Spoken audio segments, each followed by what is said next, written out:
Hello everyone, and welcome to Mr. Simplifies Tutorials.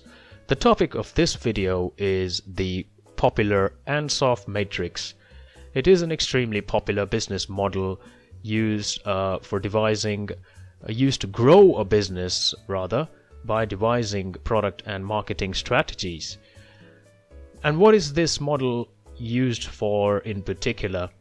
Well, essentially it is used for devising growth strategies by either developing new products into existing markets or by exploring new markets or doing both. Now, it's important to remember that it's not an either or sort of a model.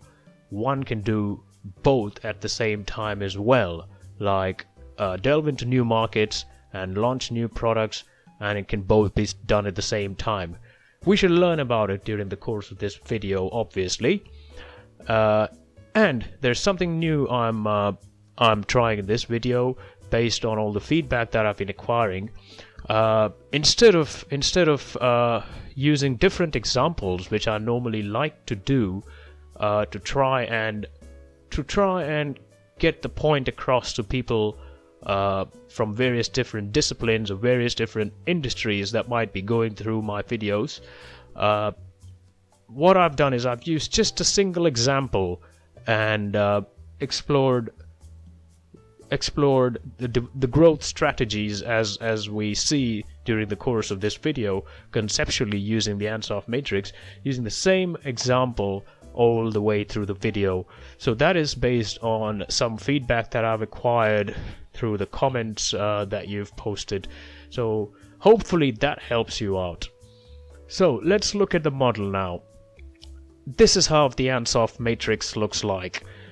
So as you can see, it's got 4 quadrants and it's normally plotted across an X and Y axis, wherein the X-axis, or it can be switched around as well, but this is one of the popular models, has the X-axis has existing products and new products, and the Y-axis is existing markets and new markets. As you can see, selling existing products to existing markets is called market penetration. Selling new products to an existing market is called product development. Selling existing products to new markets is called market development, and doing both is called diversification.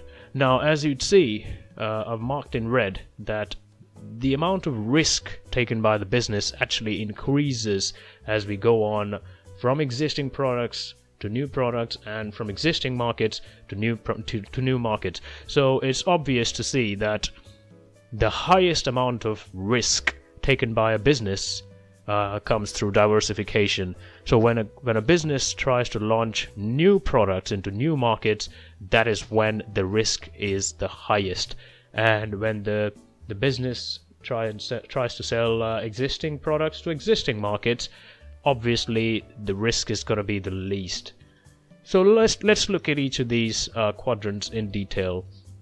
So starting with market penetration, here we sell existing products in existing markets. So how is this low risk strategy going to actually produce any value to the business? Well, the aim is actually to increase market share. And here we increase the market share and hopefully become the dominant forces in the market by more aggressive marketing, by reaching out to existing customers, providing more value for money, or providing more to existing customers. And these could include things like royalty rewards or points or a free meal for getting 3 or 4 meals, or again, royalty schemes, exciting new marketing offers, drawing new customers in existing markets. For instance, the example that we're going to look at all the way through this discussion is Domino's Pizza. Now, what would a market penetration strategy for Domino's look like? Domino's Pizza increasing the number of stores in New York, which I'm pretty sure is an existing market, a successful existing market, or making the website easier to use, etc. So opening up new stores in an existing market or making the website easier to use, providing more live help through the website, etc., can be called as market penetration strategy. So they're trying to get more business out of an existing market by not doing anything significantly different. Product development. So these are medium risk strategies wherein the business is trying to sell new products to an existing market. So the business obviously would need to come up with new products by research and development or getting an insight into customer needs.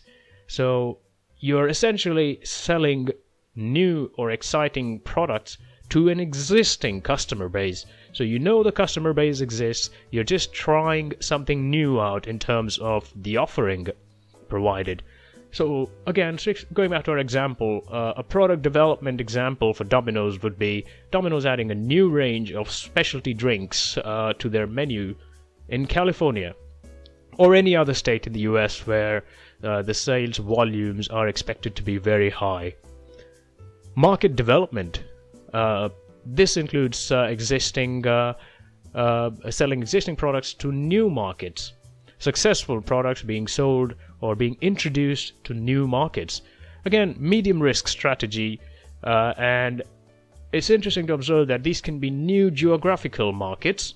For example, completely different countries, continents, geographical areas that haven't been explored, etc. Or could also be new distribution channels like mail order, e-commerce, or something different to the traditional distribution channels used by the business. For example, Domino's introducing their UK hot sellers to the German market.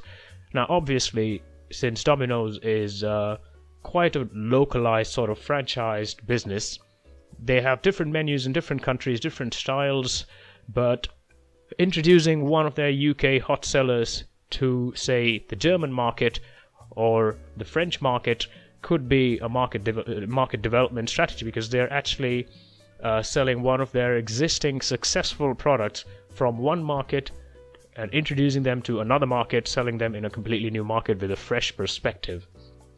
Now, diversification, the most risky proposition in the model. Diversification, interestingly, is a word thrown around a lot in the business world. We need to diversify. We need to set new diversification benchmarks.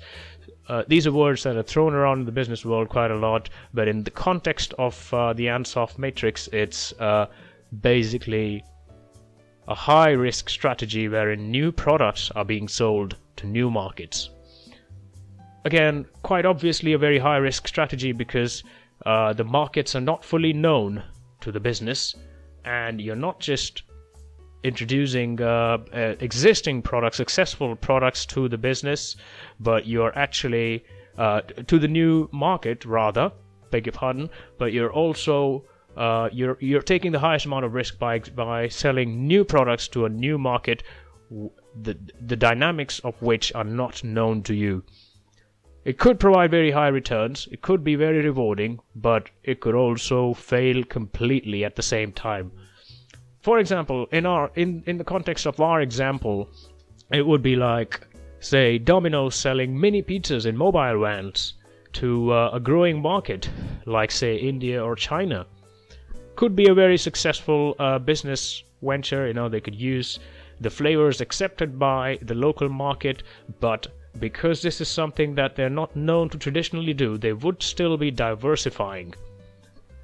So, it's quite obvious to understand how the model works, because existing products in existing markets, low risk, existing products in new markets, medium risk, new products to existing market, again, medium risk, and then new products to new markets, diversification, the highest amount of risk involved. So as simple as that, very easy to remember, very easy to memorize. I'm pretty sure and I really hope that having gone through this video has actually helped you understand the concept, the basic concept, and maybe replicate it in an exam or an interview or wherever you might potentially use it. Okay, I thank you very much for your attendance to this video as always, and I look forward to your comments and I would urge you to subscribe to the channel and like this content, and spread the word, and hopefully I'll be churning more content up in future. Thank you very much. Cheers. Bye.